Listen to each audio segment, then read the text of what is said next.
And hey guys, it's Tim, and this is Pro Wrestling Unlimited, as it's Wednesday, and you know what that means. It means tonight was AEW Dynamite. I thought tonight's Dynamite was a really good show. I had some trolls on Twitter. Oh, you don't like anything Dynamite in AEW. You need to stop watching the show. I literally had one guy come at me and go, I am going to keep making, because I was like, so the one guy was like, let me vent here for a second.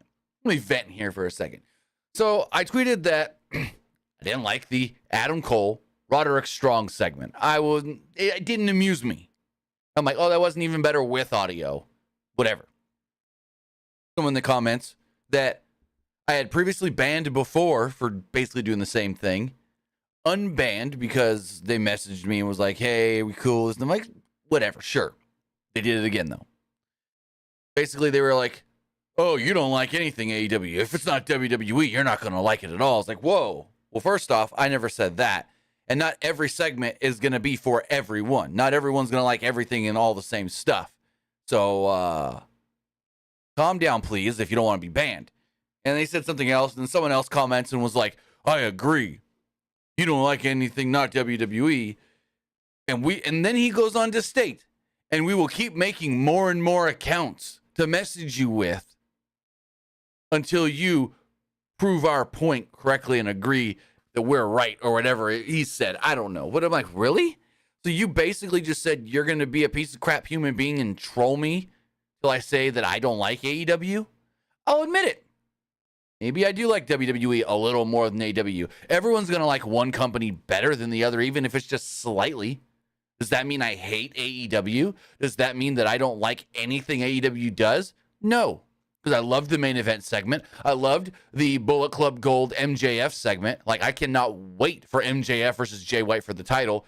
Lord, please have mercy. How long do I have to beg to say put that title on Jay White? Jay White just looked right with that belt on his shoulder. Like, Jay White, this is not the AEW belt. Jay White standing there, belt on shoulder, talking in the mic at the top of the stage with his boys around him. That just looked right. So it's like, not everybody is going to like everything on a show. There's going to be something that someone doesn't like, but they can like other things. I'll watch Raw and not like everything. I'll watch SmackDown and not like everything. Heck, I went to NXT No Mercy and didn't like everything. Wasn't a big fan of the British Rules match. So it's like, if you don't like one small little thing on a show, all of a sudden you hate it. You hate that whole company. Really? I just needed to vent and get that out. But I do also want to apologize for this podcast starting late. If you were watching live, I had a other graphics job that I needed to wait on the client to get back to me about, and I couldn't go live till they got back to me because I didn't know when they were going to get back to me. And basically, it was kind of they needed to get back to me, and then I needed to get back to them on their, whatever you want to call it, reaction to the edit right away. So I had to wait on that just a smidge. I do apologize for this podcast starting a little bit late. But again, yeah, just had to vent a little bit because it's like, don't come at me and basically tell me you're going to be a crappy human being and make multiple accounts to troll me with until I say I don't like AEW, because I do like AEW. Are there things that AEW does that I don't like? Sure. They're the type of humor a lot of times that doesn't resonate with me. I'm not the demographic for some of these segments, like the Tony Storm stuff. Sometimes I like it, sometimes I don't. Sometimes it's funny, sometimes to me it's not. Like when she was doing the things with Renee, watch out for the shoe, and then she throws the shoe at Tony or at Renee, and Renee have to duck it. I thought that was funny as hell. But the way she's the character in the ring, she still works great. But the whole the character in the ring, not the biggest fan. But again, her promo work with this is, to me, hit and miss. Some are really good, some are okay. Not saying I hate it. Just not the demographic for that style of humor. So, yeah. But with that, overall, I did think this was a good episode of Dynamite. And we did get the first match announced for the Full Gear pay-per-view, which, like I said earlier, I can't wait for. It's Jay White and MJF. I highly doubt they take the belt off MJF, but if I'm praying to whoever I'm praying to, the wrestling gods, Tony Khan, put that belt on Jay White, Switchblade Jay White, or whatever MJF called him. MJF gave him a nickname or whatever. I can't remember exactly what he called him, but he called him something other than Tofu. But yeah, Jay White for AEW World Champion. He just looks right with that belt on his shoulder. Jay White just looks right as a champion. He's just, to me, my champion. Like when he was champion in New Japan, whoo, boy, was he great. So we'll see where that all leads to. But with that, I want to say thank you for joining me here. Twitch.tv/PW Unlimited, YouTube.com/Pro Wrestling Unlimited, and podcast services all around the globe like Stitcher, Spotify, Google Pod, Apple Pod, Anchor, iHeartRadio, and so much more. Remember, if you are watching live on Twitch, you can help us out a couple of different ways. You can help us out by hitting that donate button down below or by donating Twitch bits in the live chat. Also, remember, you can help us out by subscribing to the channel one of two different ways. You can either subscribe with a tiered subscription or you subscribe with Amazon Prime. Because remember, if you have Amazon Prime, then you, and I'm about to burp, have Prime Gaming. All you got to do is take that Amazon Prime account, take that Twitch account, link them together, bada bing, bada boom, your Prime Gaming. Whether that's your Amazon Prime account, maybe you just got Amazon Prime for football on Thursday nights, or you know somebody else with Amazon Prime.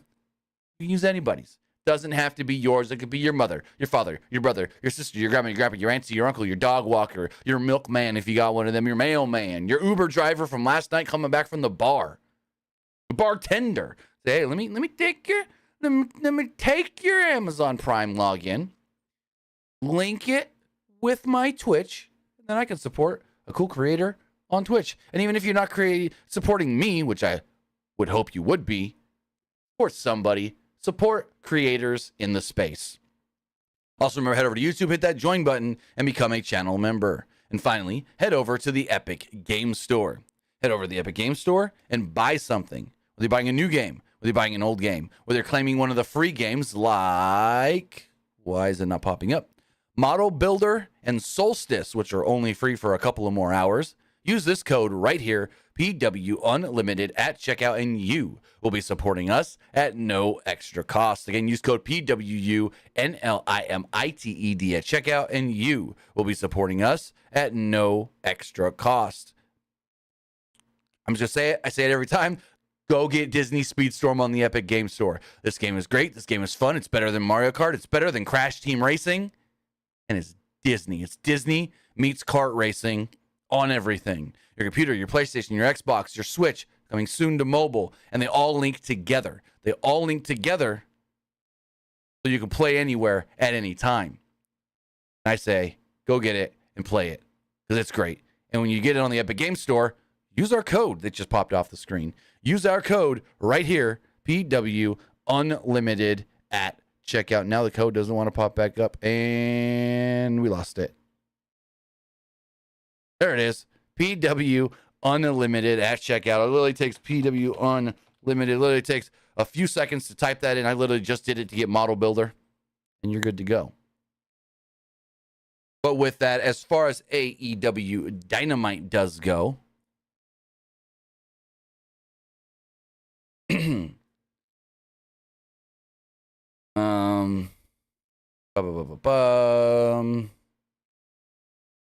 we go.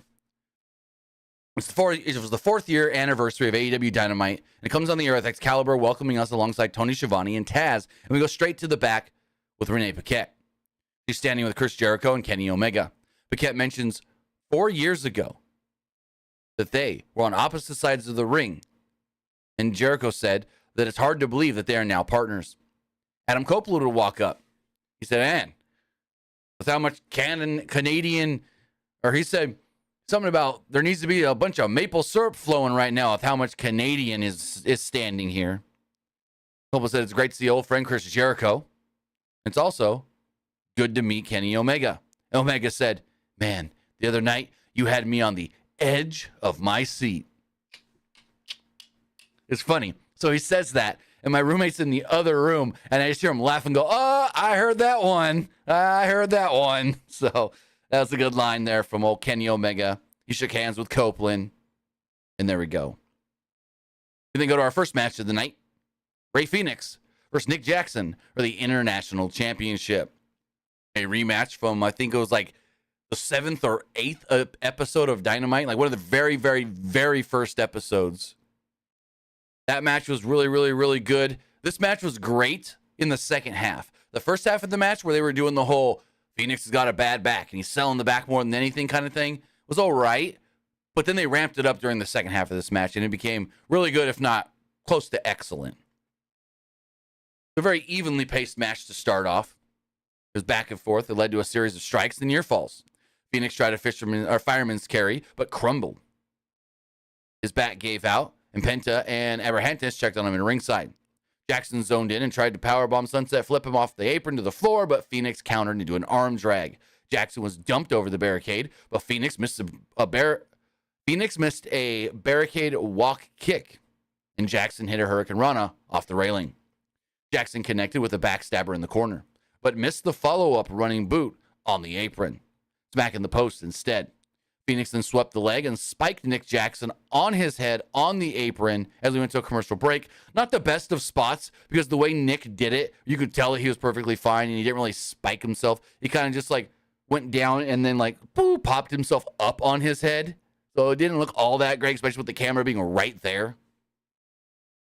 Match picked up the speed once we came back from the break as Jackson connected with two super kicks. Phoenix kicked up, and both collided on high kicks into a double down spot.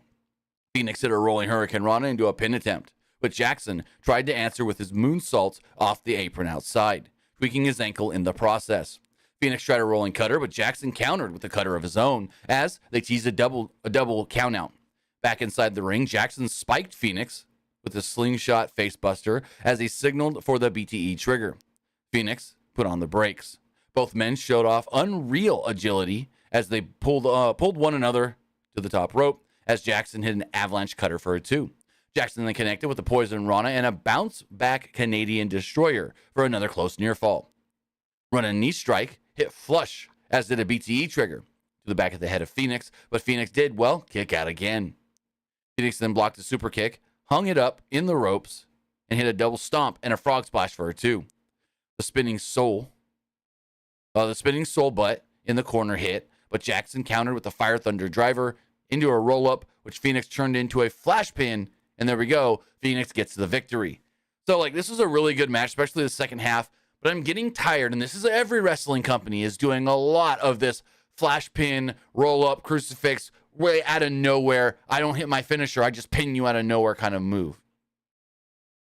And I'm kind of getting tired of it because everybody's doing it. New Japan, Impact, AEW, WWE, everybody's doing this. And they're kind of overdoing it at this point. The flash, roll-up, crucifix, I got you at the last second cradle pin. Like out of nowhere kind of deal. Fonzie says this is the 4th episode of Dynamite. Okay, cool. I got it all way wrong. I thought it was like a couple weeks past that. I thought it was like a month. What about it? I thought it was like a month or 2 in, so I was wrong. Thank you for correcting me, Fonzie. Magma Lord says Tony Storm's character feels like Marilyn Monroe. Basically, that's what she's supposed to be.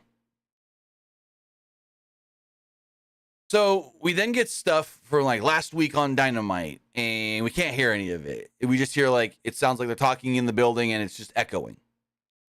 Then they show it to us again later, which was a good idea and wasn't a good idea, because like showing it to us with the bad audio was one thing, but then going, we messed up earlier, we're gonna blame TBS. I don't know if it was TBS's fault or if it was AEW's fault, but they said TBS had an issue, we're gonna replay this segment. Like, ooh, that's just as bad as Take 22 Collision Keith Lee. So yeah, when you're number 2, you're number 2. Just saying. But we did get this with audio eventually. It was footage of Adam Cole putting off his surgery to visit his injured friend, Roderick Strong. And this is why this segment and stuff just didn't work with me. I kind of over the, I'm hurt, I'm injured, I'm in a neck brace, and I got to be in a wheelchair, and I got these 2 guys, but they can't help me. I need Adam. It's just, it's not clicking with me. And this was kind of dumb. The Kingdom are there. And Roderick Strong's like, I need help moving furniture. And Cole's like, why can't the Kingdom do it? He's like, because I want you to do it. He's like, I need surgery. He's like, well, we both got wheels now. And he gives Adam Cole one of those wheelie scooter things where you can put your leg up on it. And anyways, this just didn't do it for me. Adam Cole's moving furniture all by himself. They're all just watching. The Kingdom's playing. Matt Taven's petting a stuffed giraffe. And then Cole's like, all right, I got to leave. I got to go get ready for surgery or whatever. And then Roderick Strong's like, Adam, I still need you. You can't go. It was whatever. Not my kind of humor. Then all of a sudden, Griff Garrison is in the ring. And I go, this guy's still with the company? Okay. Griff Garrison is there. As much as I was surprised to see him, I was even more surprised as we got a returning Wardlow, who we haven't seen since like June or July. Wardlow came in, beat Griff Garrison down so bad that the ref just stopped the match. Match ends in referee stoppage. Wardlow jumps out of the ring. Wardlow jumps into the crowd and then just leaves. Just leaves through the crowd, and that's it. Okay, I like this Wardlow. I'm just going to beat ass and then take off. So beat people up and then leave. I like this Wardlow a lot. Nippicate is backstage with Don Callis and Konosuke Takeshita, who said that the AEW Foundation has been shook to its core since Sammy Guevara pinned Chris Jericho at Wrestle Dream, that the quack doctors wouldn't clear Guevara to compete tonight. So instead, he's going to have to be replaced. And thanks to the recommendation of Will Ospreay, Callis has called upon Kyle Fletcher to be Guevara's replacement. Callis said that no one remembers who wins the battles, but they remember who wins the war. A war that Callis will win. This is when they talk about the audio issues. They're like, hey, we had audio issues, and so we're going to replay that segment. And then it aired fine. I don't know if it was actually TBS's fault, but they blame TBS. Then we had the Acclaimed and Daddy Ass against the Butcher, the Blade, and Kip Sabian. This was kind of weird. Because, like, was it really a match? Was it not a match? Like, it didn't feel like a full-on match to me. It was just a bunch of guys fighting around. And commentary was talking about so much other stuff during this match. Why were we supposed to care? And then the match ends, and we hear Justin Roberts say, and still Trios champions. I'm like, wait, the Trios titles were on the line. Did I hear that right? What? We didn't even know that the Trios titles were on the line. But yeah, basically, it was Excalibur plug-in title Tuesday throughout this entire match, saying, George Strickland's going to take on Bryan Danielson in a number one contender match for the TBS title. Oh, and Jon Moxley's been cleared. He's going to face Rey Fenix next week for the international title. So, Butcher, the Blade, and Sabian tried to attack at the bell, but the brawl spilled outside, which allowed the Acclaimed and Daddy Ass to scissor in the ring as the match officially began. Butcher and Blade took the fight to Caster, as Sabian followed this up with a springboard moonsault to the floor on both Caster and Bowens ahead of the commercial. Caster was isolated the entire break before Bowens made the hot tag immediately when they returned. The match broke down soon thereafter, allowing Bowens to hit the Scissor Me Timbers on the Blade and a springboard Sabian with a super kick. Bowens and Caster then hit their over-the-top slam on Sabian to get the win. So there we go. They retain the belts. We then got the final installment, Tony Storm's Portrait of a Star. Storm is shown there with RJ City, telling RJ City that he doesn't know what it's like to live in the spotlight, something everyone tries to take away from her. Storm sits awake all night, wondering if she still has it. As City breaks the news to Storm that she isn't even old. And Storm realizes, no, but I'm timeless. It was weird, but not bad. They said Tony Storm had a big announcement, and I guess her big announcement was, I'm timeless. Again, AEW throwing the term big announcement around that doesn't mean anything. Like, it's stuff like this that this company does that then is like a slight turnoff. Oh, Tony Storm's going to make a big announcement. What's your big announcement? You got a new nickname? It's not a big announcement. She said, Timeless Tony Storm will premiere later tonight. Cool. But then this moved in to a really good segment. I loved this. So the Bullet Club Gold comes out with no Jay White. Juice Robinson and the Guns make their way to the ring as they air footage of Switchblade being attacked last week by who everyone thinks is MJF. He says it wasn't him. someone wearing the devil mask. Austin Gunn says, it's time for story time with the Bang Bang Gang, and ran down MJF's promo last week against White, saying the reason MJF jumped Switchblade last week was because he's scared of Switchblade. Robinson then said, you know what? Or no, I think it was Colton was like, you had 20 minutes last week, and the only insult you can come up with is tofu?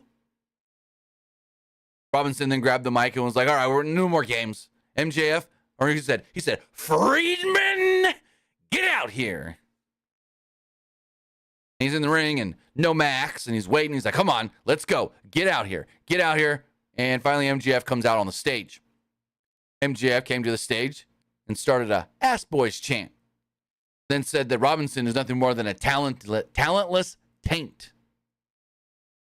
As frickin', I didn't know this was allowed. Juice then responds by going like this. Talentless taint? I'm a rock hard taint. I got a rock hard taint. He's like showing his arm like he's got a big cock or something. And he's like in the ropes, like humping it with his arm flapping like it's supposed to be his cock.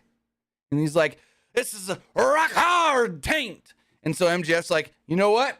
I'm going to get a dueling chant started. Follow along. Ass boys, tantless taint. Ass boys, tantless taint. And then the crowd goes and does it. So we got a rattled Bullet Club Gold in the ring. And he throws out some things involving, where was I? Got a rattled. He rattled off a list of names of the horrible things that he's done in AEW, involving throwing Chris Jericho off of a cage, whooping Cody Rhodes, injuring kids during dodgeball, and almost getting us kicked off TV, calling my boss a effing mark. MJF says that he didn't attack Tofu Jay White and called Bullet Club, and then challenged Bullet Club Gold to a Stockton street fight right here, right now. MJF hits the ring, heels bail. MJF's looking at them like, oh yeah, you're scared? And then he gets attacked by Jay White. Jay White jumps in the ring, hits him with the Blade Runner, and then the Bang Bang Gang stands tall over Jay White, or over MJF, as Jay White grabs the AEW World Belt, stands over MJF with the belt, and then leaves with the Triple B. He goes to the top of the stage where he took a microphone. He said the AEW title on his shoulder, well, it just felt right. He said MJF's cheap tricks won't work on him, and said he's not fooling anyone when he says that he wasn't responsible for the attacks last week. They know the real MJF, a dirty, pathetic liar, a slimy, gutless coward. AEW needs an elite champion, something MJF is not, and issues a challenge for November 18th at Full Gear for the AEW World title. MJF accepted the challenge, and the main event is set for Full Gear. Now this is the main event that I can get behind. We've had 2 pay-per-views now where the world title was not defended. And that's no. You need that world title defended. Whether it's in the main event or it's one of the marquee matches is a different story.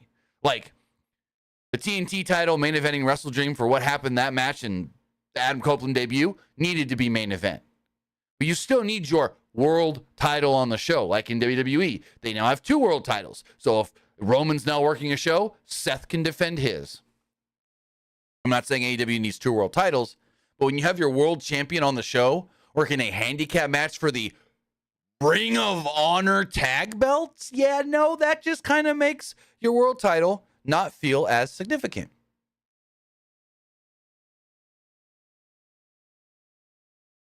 As we move forward, Renee Paquette is backstage with Hook and Orange Cassidy, who said that they were close to winning their match at Wrestle Dream.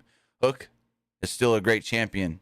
Hook said it was Cassidy who should be getting a title shot against Phoenix next week instead of Moxley. Cassidy was like, yeah, but Moxley was champion for about 3 weeks. Well, I was champion for like 11 months. Everyone stood there awkwardly eating chips except for Renee, who then told Excalibur she prefers ketchup chips. And I'm like, okay, what was this? Do we need this? What did this accomplish at all? Nothing. This didn't accomplish a single thing. And every segment should accomplish something, in my opinion. And this accomplished nothing. He just ate chips, and Renee goes, yeah, I don't like regular Lay's. I'll take ketchup chips, which I've told her good, and I still need to try because I love ketchup. Then we got tag action. It was Kenny Omega and Chris Jericho against Konosuke Takeshita and Kyle Fletcher.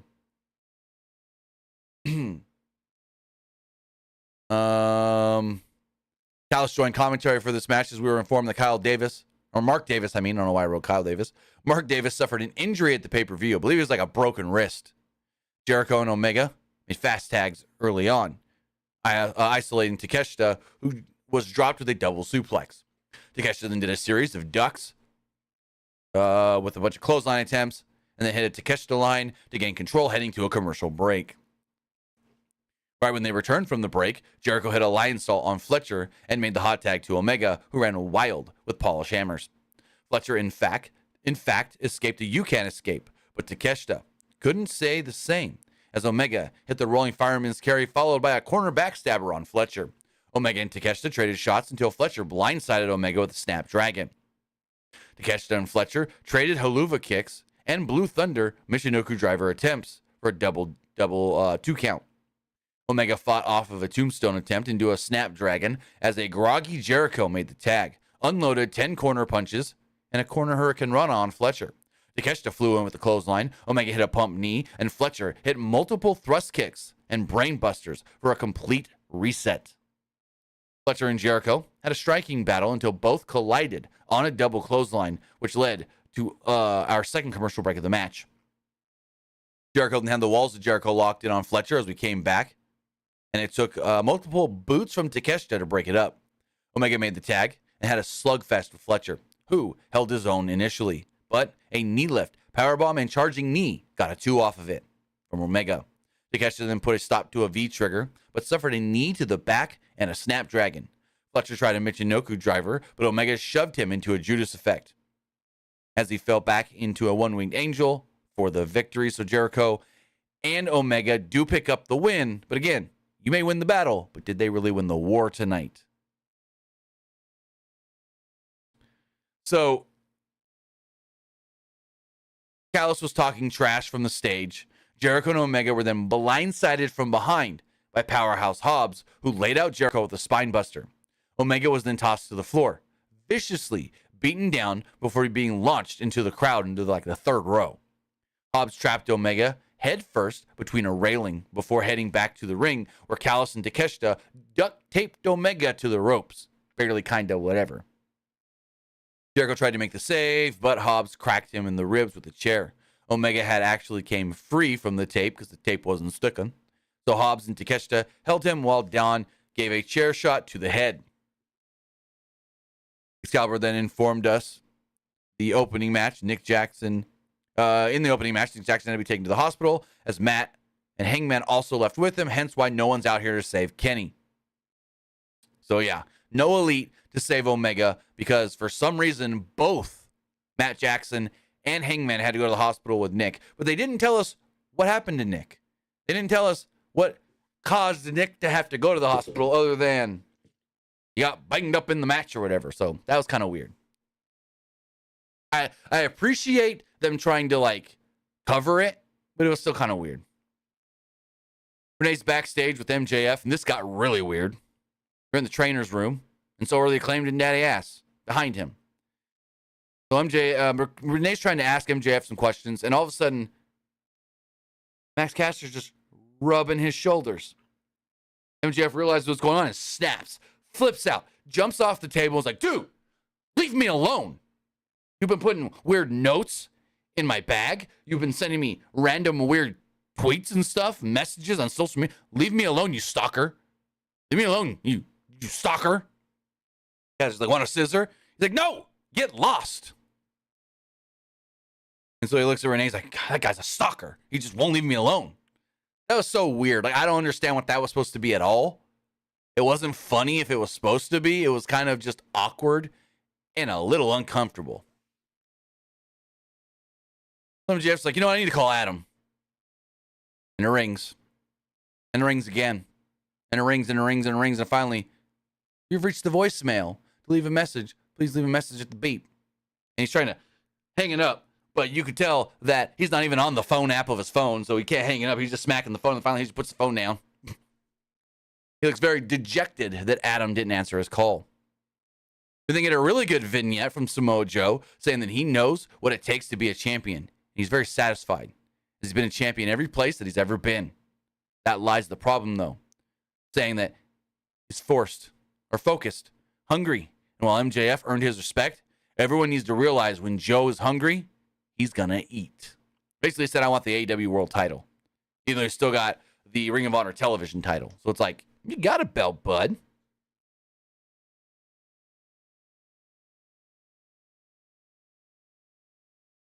As we move forward, it's Tony Storm against Sky Blue. And according to Twitter, this was a battle of the big booties. Twitter named this a hot and spicy big booty battle.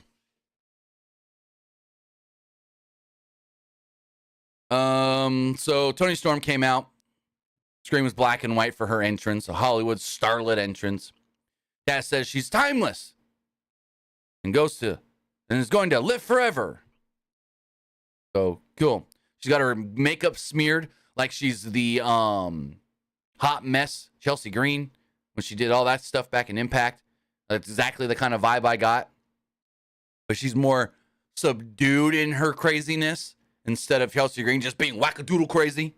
I mean, again, Tony Storm's still wackadoodle, but she's not as over the top. It's a different kind of wackadoodle crazy than Chelsea Green was as the hot mess. But I feel like this is really just a rip on that in a different way. So where were we? Went to shake hands, but instead, Storm hit Blue with a short arm lariat. After a few hair mares, Storm posed in the ring before Blue shoved her down, and Storm was insulted. Blue went up top, but was cut off, and Storm hit a hip attack to the floor and literally threw it to commercial break herself, going, "We'll be right back after these very, very important sponsors." I was like, yeah, that was kind of cool. I like that. That was very clever. Blue spun out of Storm Zero on her way back in and rolled her up. We got a 2 off of it. Blue then followed this up with a rising knee and an enziguri before going to the top for a high cross and another near fall. Storm slipped through a skyfall and hit a sit-out chokeslam bomb for a 2, kind of like the BK bomb. Storm was insulted by the 2 count and ate a thrust kick from Blue as a result. Storm answered with a snap German, posed in the corner saying she's ready for her close-up, complete with a quick zoom in, and then the sweet chic music, Storm Zero, and the pin for the victory. So yeah, Tony Storm wins the big booty battle. Look, Hathaway is backstage with Renee Paquette and informed Eddie Kingston, since he's the commissioner of Ring of Honor, there'll be a 4-way on Rampage to determine who gets the next shot at the Ring of Honor World title. On Rampage? Why? What? Huh? Why isn't this match on Ring of Honor television if it's a number 1 contenders match for the Ring of Honor World title? This is All Elite Wrestling. Come on. We don't need this. We don't need this at all. Hathaway informed Kingston he will be on commentary for that match, as Ring of Honor needs a world champion who smells like Tom Ford, not Burger King and Newports. And this got Burger King Newports somewhat trending. Then Tony Schiavone's in the ring. And correct me if I'm wrong, was Tony Schiavone trying to do the Tony Chimmel entrance? Because he's like, "Ladies and gentlemen, let me welcome the Rated R Superstar." Like, he didn't do the Superstar, but he's like, "Rated R Superstar." Like, he tried to do it, but didn't want to totally copy Tony Chimmel. But he introduces Adam Copeland. Huge reaction from the crowd in Stockton. Copeland says Schiavone's voice was the soundtrack to his childhood, but politely asked him to hit the bricks. Copeland said it was fun hearing chants of Adam, something he's never heard before. Years ago, he was told that he'd never wrestle again. This was 2011. And now it's 2023, and look what he's doing. He's standing in an AEW ring. Copeland said that the AEW World title would sure look good around his waist. and lists many different wrestlers that he wants to face for the first time ever, like Jon Moxley, Kenny Omega, Miro, Powerhouse Hobbs, Jay White, and even the unhinged Juice Robinson. So the main reason, though, he's here is he sat down with his family, and they had a very serious conversation. Do I retire? Very, very possible. Then he said his 9-year-old daughter, Lyric, who is, well, more wise than he is, said, no, you need to go have fun with Uncle Jay. He said, Uncle Jay, as you guys know him, is Christian Cage. So I'm going to call him what you guys know him and ask him to come down to the ring. Christian, can you please come down here? He doesn't come out. He goes, let's go, Jay. Come on. I know you're there. Finally, TNT champion Christian Cage does come down to the ring. And Christian Cage, by the end of this segment, proved why he was my favorite wrestler in TNA. He is the greatest, probably of all time, smarmiest asshole in wrestling. Copeland said for 40 years they've been friends. And not because of this, not because they became friends in the business, but this business is what made them friends. Their love for this business. Copeland says that he knows Cage wonders why he did what he did at Wrestle Dream. And when he saw Cage standing over Sting, someone that Cage idolized as a kid, saying that you wanted your hair cut just like him. You had the flat top and the rat tail. I was Lex Luger. But when I saw you were going to hit Sting with a concerto, I couldn't let that happen. I could not let that happen. Copeland said that, not to be delusional, but we all know what's going to happen. Once Nick Wayne and Luchasaurus get all that knowledge out of your brain, they're going to drop you like a bad habit. He said for the first time in over 20 years, let's do what we haven't done in a while. Let's legitimately team together and face the greatest teams that there is. And face the greatest teams that there are today, like FTR and the Young Bucks. Showing people why they're one of the greatest tag teams of all time. Someone said he wants to end their careers as champions and as a team and show everybody what they're still capable of doing. Cage asked for the mic, reached out for a handshake, and instead went for the hug. While hugging Adam, this smarmy effer says, go fuck yourself, and just walks off. And just walks off and goes to the top of the ramp where the crowd is booing him furiously. He then says, oh, hey, one more thing, Adam. I'll give you a little piece of what you're going to have to deal with next week. Out comes Luchasaurus. Out comes Nick Wayne. As next week, it's going to be Luchasaurus versus Adam Copeland in his first AEW match. They then stare each other down. Three up here, Adam down here, and there we go. Great main event segment to close out this show. And it's like, when Christian Cage was a big dick asshole in AEW or TNA, he was my favorite guy there. I thought he was the best they had. Better than Kurt Angle, better than Samoa Joe, better than AJ Styles, better than Sting, better than Jeff Jarrett, better than everybody. Christian Cage, my favorite TNA wrestler. And he's proven to me that he's still got it and he can still go, whether that's on the mic, character work, or in the ring. So yeah, that is everything that did take place tonight on AEW Dynamite. As far as some upcoming AEW shows do go, as far as Rampage does go, Best Friends and the Hardys will take on the team of Jake Hager, Daniel Garcia, Matt Menard, and Angelo Parker. Chris Statlander and Hikaru Shida will take on the team of Nyla Rose and Marina Shafir. Johnny TV will take on Commander and Lince Dorado and Penta El Zero Miedo, with the winner getting a shot at the Ring of Honor World title. As far as Collision goes this weekend, FTR will be defending the titles against Ricky Starks and Big Bill. Why?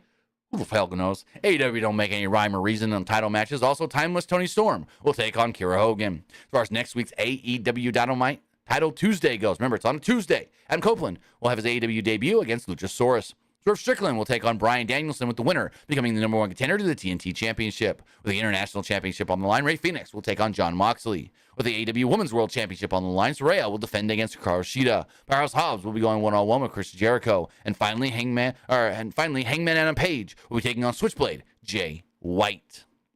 That is everything taking place over the next week for All Elite Wrestling. Now with that, you know what I thought of the show. Now it's time to hear what you guys thought of the show. I don't know why I did it like that. That was dumb. That was cringy. Let's refresh all these polls. As far as the Twitter poll does go, 57% liked the show, 23% thought it was just all right, and 19% didn't like it. Looking at the YouTube community, the Twitch poll, everybody that voted liked the show. As far as the YouTube community poll does go, 73% liked the show, 18% thought it was just all right, and 10% didn't like it. This person comments, the most thing I like about the show is Toni Storm because she was so hilarious, even though she won the match. Person says, for some reason, TBS didn't say Dynamite was on. It kept saying Young Sheldon. Yeah, TBS had an issue with their scheduling, and so it messed up a bunch of different cable and TV providers. Tony Khan addressed that before the show went on the air, and then this comment says, good show. Finally, the YouTube live poll, 76% liked the show, 16% thought it was just all right, and 8% didn't like it. So with that, guys, I want to say thank you for joining me here. Twitch.tv/PWU Unlimited, YouTube.com/Pro Wrestling Unlimited, and podcast services all around the globe like Stitcher, Spotify, Google Pod, Apple Pod, Anchor, iHeartRadio, and so much more. Now, here shortly, I'm going to go live, twitch.tv/Timmy Buddy. We're going to play some Disney Speedstorm and maybe even do some Jackbox. Now, Jackbox Party Pack 10 comes out in a couple of weeks, but they put out a demo with 2 brand new games that we can test out. So if you guys are interested, then we're going to do some Speedstorm to start off the stream. And then let me know in the chat if you're there for Jackbox. And then we'll switch over once we get enough people and play some Jackbox. We'll do some, maybe Jackbox Party Pack 9. We'll, of course, jump into some of the new Jackbox games that are released with the demo. So we're going to do that. Twitch.tv/Timmy Buddy. Again, have a great night, guys. I'll be back Friday for the wrestling wrap-up and then the SmackDown review. As far as next Tuesday, I know I'm going to want to review Dynamite, Title Tuesday, but I'm going to watch NXT at the same time, kind of. I'll have them both up. And so what I'm going to do is I'm going to focus mainly on AEW and then give you my thoughts on what I see on NXT as well. So I'm going to try and watch both, focus more on AEW, and then kind of do like a 3/4 AEW review as far as like most of it being AEW. And then the last quarter of the podcast, I'll be like, hey, here's what I saw on the NXT show. So, and then we'll compare because they're loading up that show next week. And also Cody's big announcement. People were like, oh, he's going to announce whatever and this and that. No one's saying what I think it's going to be. He's announced a Dusty Classic. Cody's probably going to show up and say, we're doing a new Dusty Rhodes Tag Team Classics. They haven't done one in 2023. But with that, guys, I'll see you guys in a little bit. Twitch.tv/Timmy Buddy. Have a good one, guys.